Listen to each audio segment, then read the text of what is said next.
Russia has intensified its attack on Ukraine. Moscow is targeting energy infrastructure as the Russian troops advance in eastern Ukraine. According to Russia, its troops have attacked Ukraine's railways to disrupt military supplies.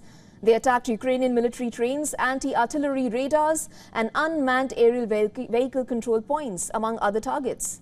Russia also pounded energy infrastructure in western and central Ukraine, saying its troops have taken control of more favorable positions in several directions, while also repelling multiple attacks by the Ukrainian army. Moscow says its air defense forces shot down around 200 Ukrainian drones, multiple rocket missiles, and aerial bombs. Now, with fears of more Russian strikes on Ukraine, officials in Kyiv have announced the evacuation of 2 hospitals, including a children's hospital. Moreover, due to the escalation of Russian strikes, Poland and its allies have issued an advisory which states that the aircrafts have been deployed to combat ready, due to which the residents in the southeastern part of the country could experience high noise levels.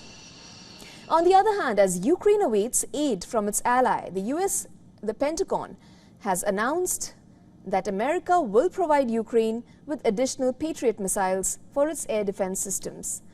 This will be as part of a massive $6 billion additional aid package. This additional aid package is different from the earlier aid of $95 billion. That the legislation provides aid to Ukraine, Israel, and the Indo-Pacific countries.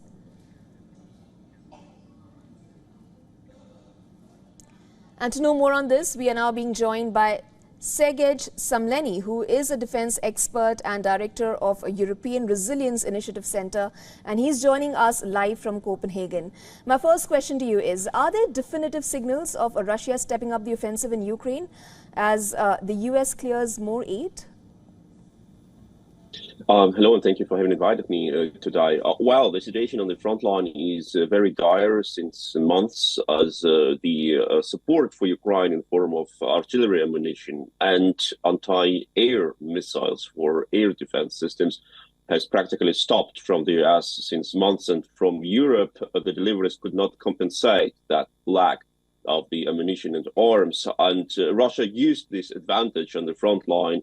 Since a month, Russian missiles practically without any resistance from the Ukrainian air defense plundered Ukrainian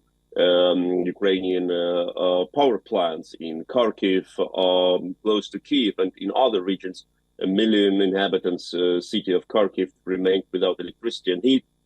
And of course, on the front line, Russia used this advantage, bombing Ukrainian defensive position. Now, the situation can change, of course, and the Ukrainians are waiting for the delivery of new ammunition. But even after President Joe Biden has signed that deal, it takes time to not only to deliver this ammunition, but also to deliver it to the troops. And before we start feeling this effect of this delivery, days and weeks will come. Sergej, how soon can the military aid promised by the US reach Ukraine?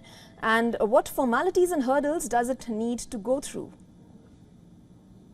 Well, theoretically, after the President Biden has signed this decree, nothing stays in front of the deliveries. Like, only you need to take the ammunition, load it onto the plane or cargo vessel, and send it to Ukraine.